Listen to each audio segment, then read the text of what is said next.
All right, first graders, we just got done practicing our running stitch on our practice boards. Remember, every time your yarn goes in, you have to pull, pull, pull until you can't pull anymore. And then you're going to dive down the next spot and pull, pull, pull, pull, pull. And then you're going to go up and pull, pull, pull, pull, pull.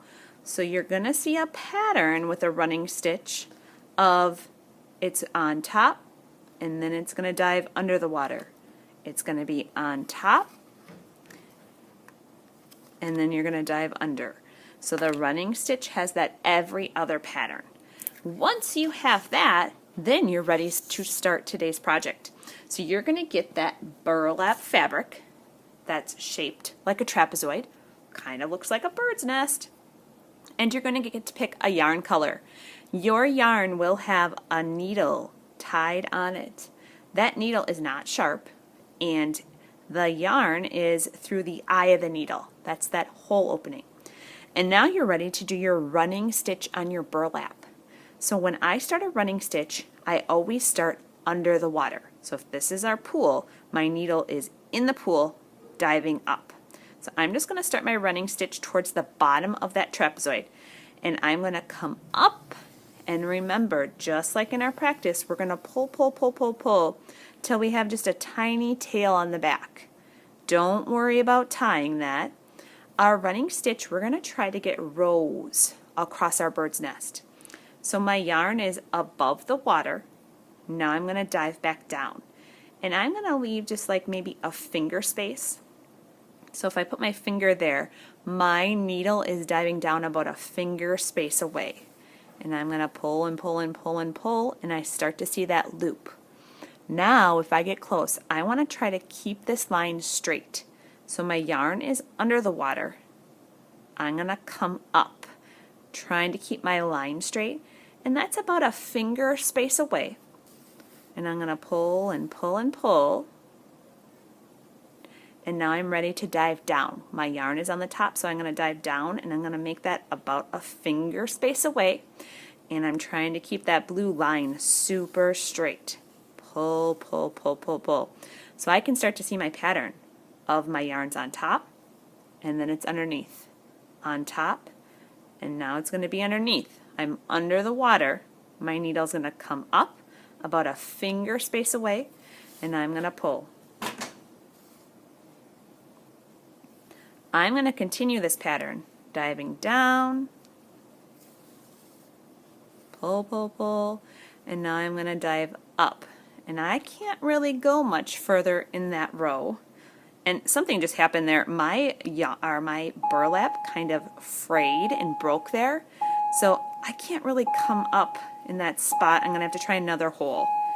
Oh, and it happened again. So what I'm going to do is I'm going to say that row is done. And I'm going to go up a little ways, still with my blue yarn. So on the back side, I'm on the bottom. I'm going to come up, and I'm going to start another row going the opposite direction. So I put my yarn in and I pull, and then I'm going to dive back down about that finger space again, and pull and pull and pull.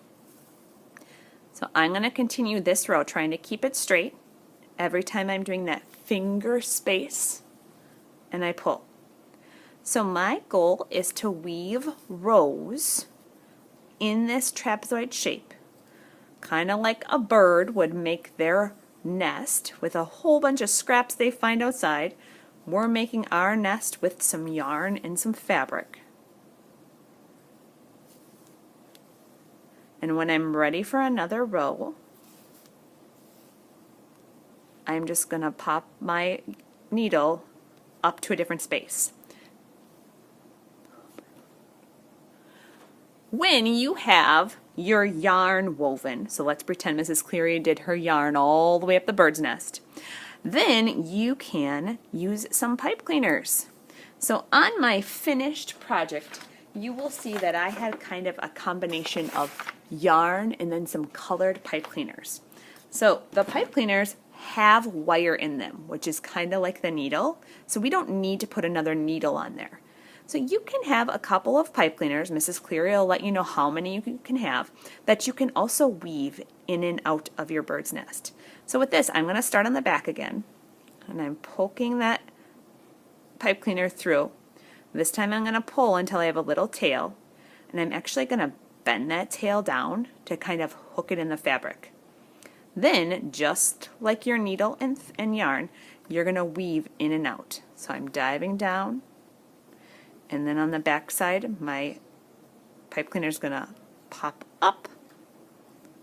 And this one's a little bit trickier because you don't have a long needle to help you. So I'm going to try to get that pipe cleaner in and out a couple of times, making a nice straight line too. So this is day 1 of stitching.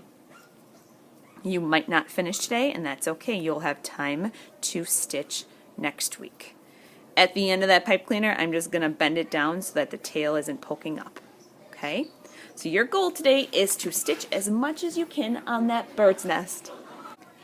On day 1, while you're stitching, Mrs. Cleary is going to call you to the back counter to do some printing.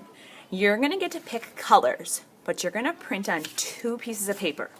So I'm going to flip this over so my name is on the back. First station you're going to print at is going to be with a newspaper print. So on that plate, I'm going to dip this newspaper, one messy side, one clean side, into the paint, and I am going to stamp. So stamping is also printing, and I'm just creating a cool texture that I'll be able to use next week for birds or leaves. I'm trying to get rid of as much of the white as I can, but I'm not rubbing it back and forth. I want to see that texture that looks maybe a little bit fluffy, like bird's feathers. When I'm done, the newspaper just goes back on the plate, and Mrs. Cleary will have a little red drying rack to put your prints in. So that's the first print, is with newspaper.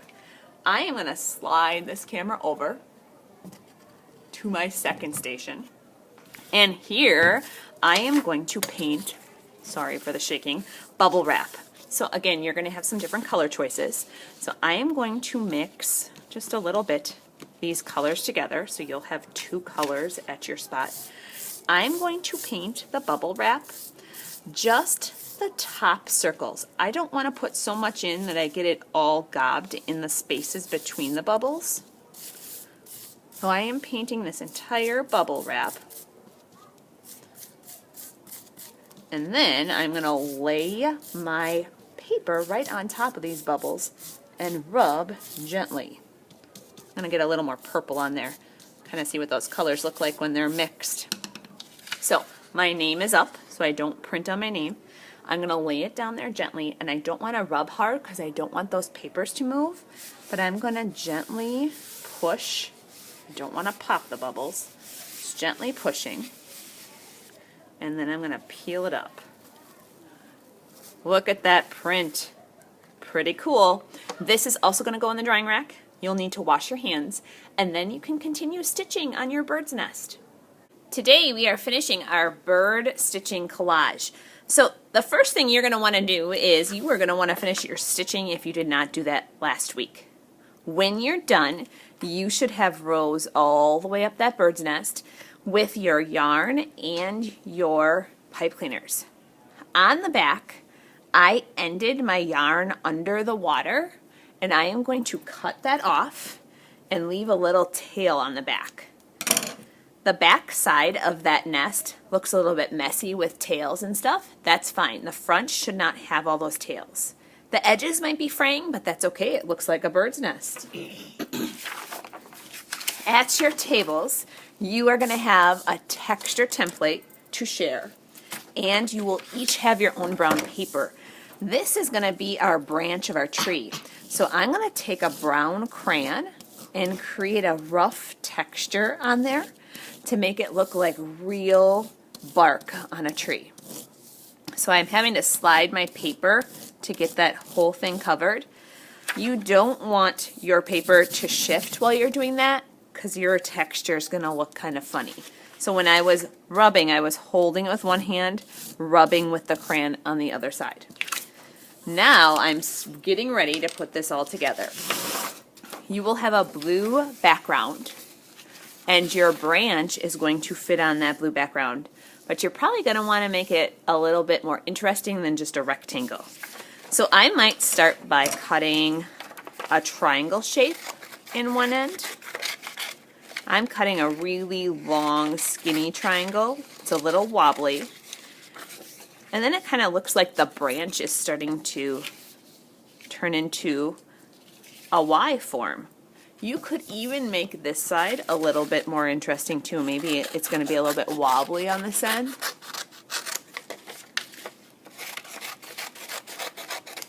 If you want to have it a little bit shorter, you could do that. So Mrs. Cleary will have some examples on the smartboard of different types of branches. I'm thinking that's looking pretty cool. If you wanted to even use these scraps and put other branches on there, you could do that as well. So I'm going to glue that down. And when I glue, the important thing is that branch is on one side of the paper. So I don't want a floating branch. I want to make sure this side touches the side of my paper. And I'm kind of gluing it lower in my paper so I have more room for my bird's nest and my birds. I'm going to glue that on. Your bird's nest, we're actually just going to tape that on to our paper. So at your tables, you are going to have some pieces of tape, and you are going to have to make a loop. So that means I am going to fold both sides of my tape in towards each other to get them sticky. So I'm going to do about 3 of these on the back of my bird's nest, folding them in. Folding them in. My bird's nest is going to sit right on that branch, so they're overlapping quite a bit. And now I'm ready to make my birds. So we have our printed papers, and you will be able to share these papers today. So if your friends at your table have different colors, you could use pieces of theirs as well. I'm going to have 2 green birds. If you wanted a green one and a pink one, or whatever your colors are, you could put these 2 pieces of paper together and trace the bird. I'm going to have 2 green ones, so I'm going to fold this green in half. I'm going to put my little bird tracer on there. I'm going to trace in pencil all the way around. And if my paper is folded in half, I'm going to get 2 birds at the same time. So on this shape, you will have to add wings and beaks. Let's see what these little guys look like. Awesome. I'm going to put them this way, so they're like facing in the nest. I might have to stick them in there so I can't see their whole body. On this other piece, I'm going to use this for wings. And on this piece, I folded it in half so I can get 2 wings. I'm going to make a big raindrop shape. I'm going to cut that out. And then that gives each of my birds a little wing.